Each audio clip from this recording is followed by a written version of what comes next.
नमस्कार आप सभी को।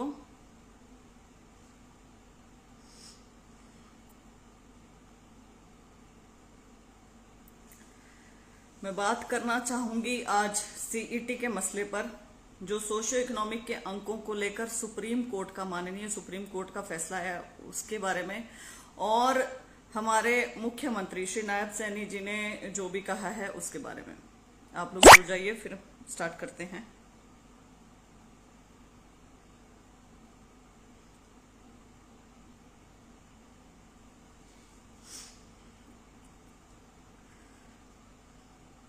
बहुत दिनों के बाद लाइव आ रही हूँ। अभी भी जैसे ही समय मिला है वैसे ही आपके सामने रूबरू हो गई हूँ। मुझे बहुत सारी बातें करनी हैं, और बातें ऐसी कि जैसा ये भाजपा सरकार दिखाने की कोशिश कर रही है कि कुछ नुकसान ही नहीं हुआ है, कुछ नुकसान हुआ ही नहीं था पहले भी, और अब ये सारी सारी चीजें ठीक कर देंगे, 100 दिन में नौकरी दे देंगे सबको, तो उस बारे में मुझे बात करनी है। सबसे पहले मैं स्टार्ट कर रही हूँ, लोग पीछे जाके देख लेंगे। सबसे पहले आप सबको हाथ जोड़ के राम राम, नमस्ते। आज माननीय सुप्रीम कोर्ट ने एक फैसला दिया है सोशियो इकोनॉमिक के जो 5 अंक हरियाणा सरकार प्रत्येक अभ्यर्थी को दिया करती थी। जो कुछ क्राइटेरिया थे मैं यहाँ रिपीट नहीं करूंगी, बच्चों को पता है, चाहे वो हरियाणा के हों चाहे वो हरियाणा से बाहर के हों, सबको देती थी। पहले ये अंक 10 थे, लेकिन इसके बारे में बार बार आवाज उठाई तो ये अंक इन्होंने 5 किए। सबसे पहले तो हरियाणा सरकार से यही सवाल बनता है कि आपके यदि ये अंक बहुत अच्छे थे, जैसे आज भी आप छाती पीट के बोल रहे हैं कि बहुत अच्छे हैं, तो आपने 10 से 5 क्यों किए थे वो अंक? कहीं ना कहीं आपको पता चल गया था कि वो गैर कानूनी अंक दे रहे हैं, आप गैर जिम्मेदाराना काम कर रहे हैं, अनकॉन्स्टिट्यूशनल अंक हैं, असंवैधानिक हैं। और जो आपने उनके फायदे गिनाए, मैं नुकसान गिनाना चाहती हूं कि जब से आप ये अंक दे रहे हैं तब से मेरिट पर भर्ती नहीं हुई है। आप कृपया एक कहना छोड़ दें कि आप मेरिट पर भर्ती करते थे, आपने मेरिट पर भर्तियां नहीं की है। ठीक है, आप गरीबों के बारे में सोच रहे थे तो तब भी मैंने कहा था, और आज पुनः वो चीज रिपीट करती हूं कि आप सीधे नौकरी दे देते, आपको कॉम्पिटिटिव एग्जाम लेने की जरूरत नहीं थी। ये मैं इसलिए कह रही हूं क्योंकि बहुत सारे एग्जामिनेशंस ऐसे रहे जहां 90 में से 90 अंक आए हैं, 95 में से 95 अंक आए हैं, और फिर जिसके पास सोशियो इकोनॉमिक के अंक होते थे उन्हें मिल जाया करता था। मैं इन अंकों के खिलाफ नहीं थी, लेकिन इन अंकों में संशोधन चाहती थी कि आप इन अंकों में अमेंडमेंट कर दें, संशोधन कर दें, ताकि ये अंक जिसको भी मिल रहे हैं उसकी जॉब सिक्योरिटी, जॉब गारंटी हो जाए।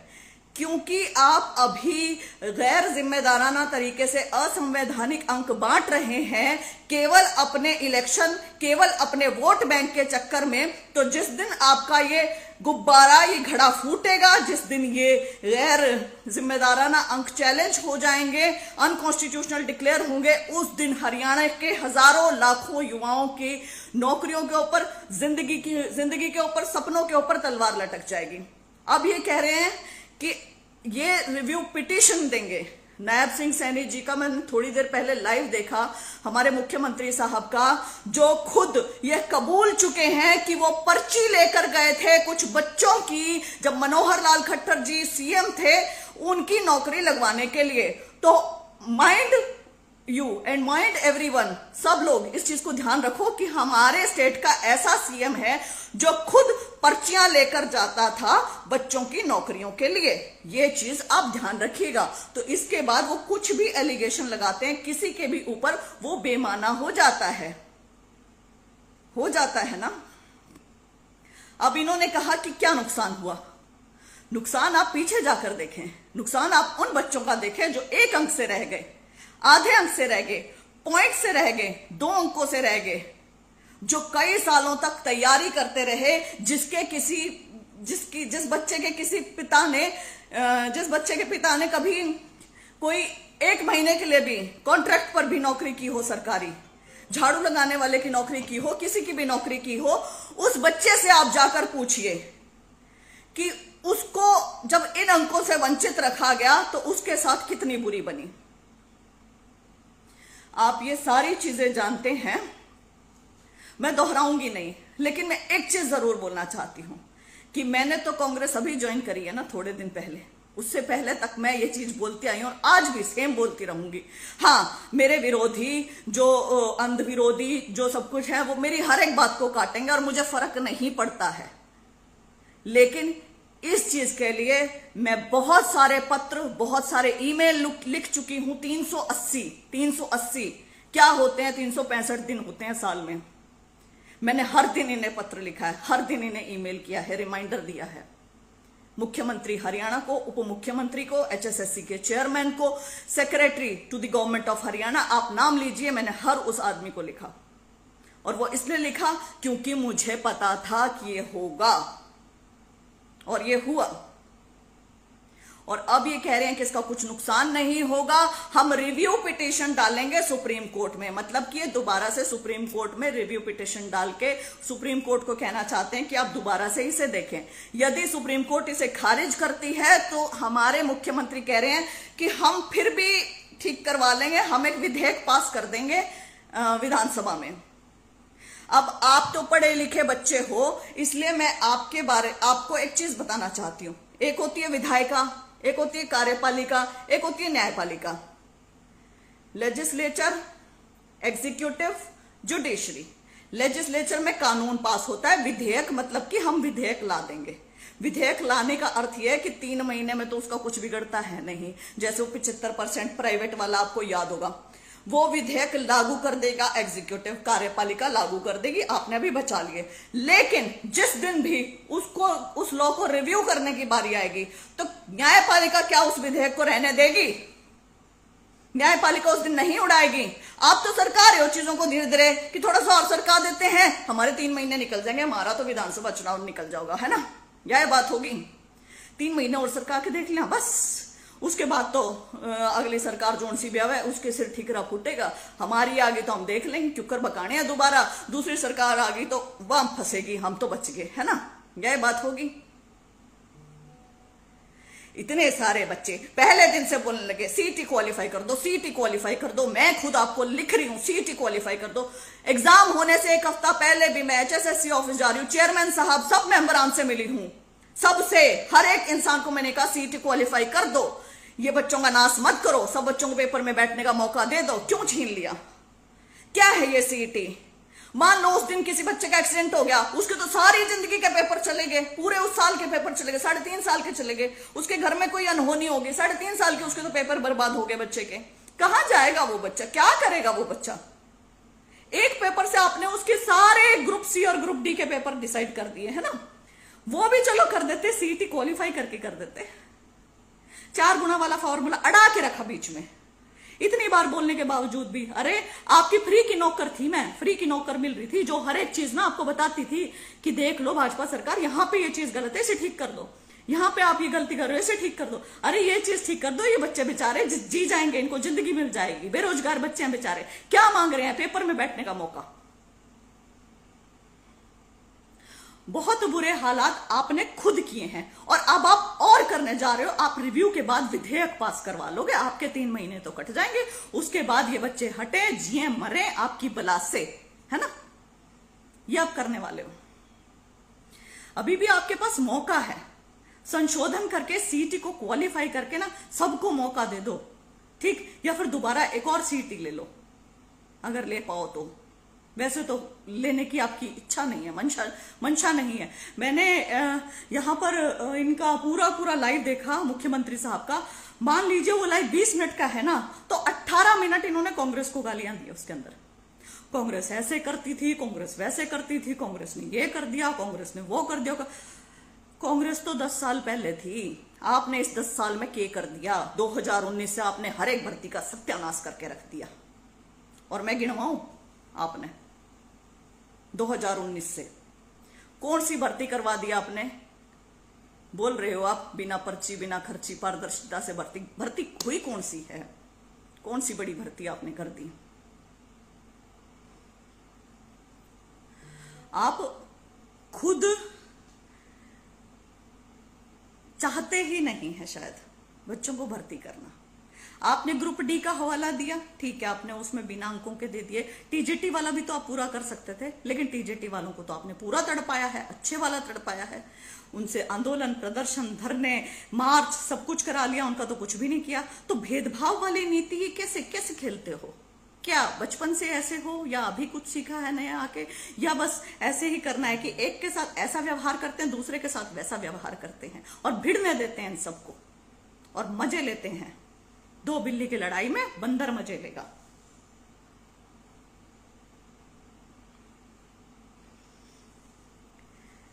अपने चहेतों को सब लगाते हैं। ये जो एक भाई साहब लिख रहे हैं ना यहाँ पे, इन्होंने नहीं लगाया। HKRN क्या है? HKRN के माध्यम से क्या हो रहा है? क्या लगता है आपको? मेरिट पे भर्तियां हो रही हैं। ये जो 10-10 अंक देते थे सोशियो इकोनॉमिक के, क्या सही देते थे? पहली वाली ग्रुप डी की भर्ती उठा के देख लो। और जब कोर्ट ने इसे असंवैधानिक करार दे दिया है, तो क्या गारंटी है पिछली भर्तियों के ऊपर केस नहीं हो जाएगा? और उन भर्तियों में जो फर्जी 10-10 नंबर लेकर लगे थे, जो भी जितनी भी भर्तियां हुई पहले ग्रुप डी वाली, जिसको लेके जींद उपचुनाव जीते थे, वो वाली भर्तियां, उसमें कितने जेन्युइन बच्चे लग सकते थे? कितने जेन्युइन बच्चे पुलिस की भर्तियों में लग सकते थे, जो पुलिस सेवा के लिए बहुत ज्यादा तपस्या करते हैं, पढ़ते हैं, बोलते हैं हमें गरीबों की चिंता है। गरीबों की चिंता है तभी तो महंगाई इतनी ज्यादा कर रखी है आपने। हर एक चीज में महंगाई बढ़ाई हुई है। आपको किसी की चिंता नहीं है, आपको है केवल कुर्सी की चिंता। आपको बच्चों की चिंता तो बिल्कुल नहीं है। तो ये तो बिल्कुल मत कह देना कि आपको बच्चों की चिंता है और आप बच्चों के लिए ये सब कुछ कर रहे हो। आप केवल कुर्सी के लिए कर रहे हो, आप केवल वोट बैंक के लिए कर रहे हो, आप केवल चुनाव के लिए कर रहे हो, और आप इसको थोड़ा सा आगे और सरका रहे हो, सिर्फ खुद की गर्दन बचाने के लिए।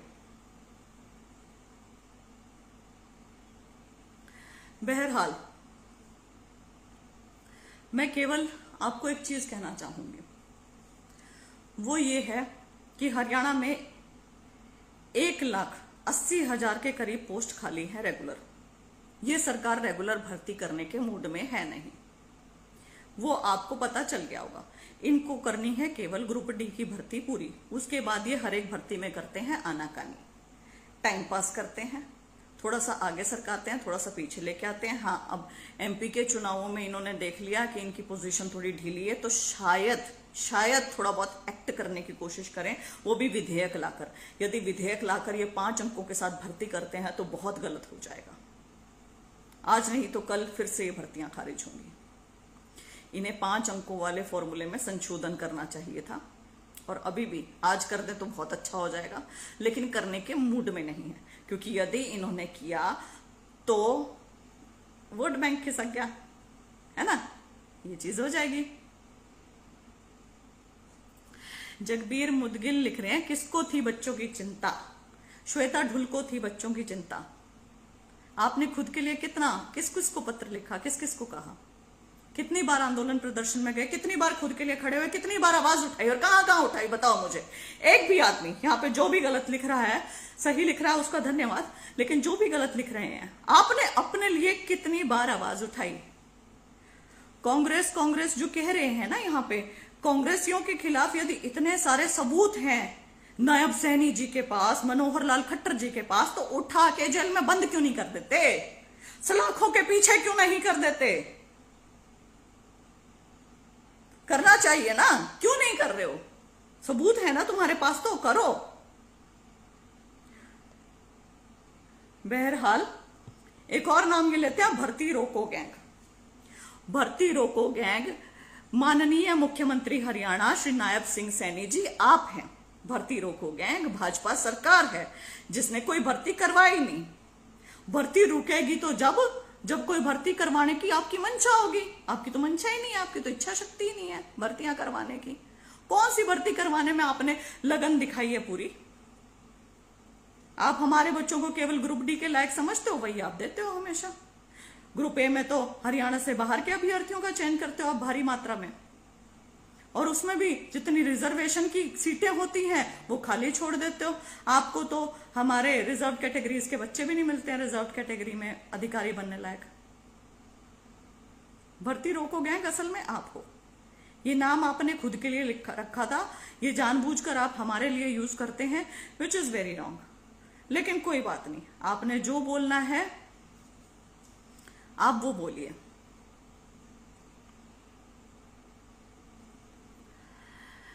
यहां पर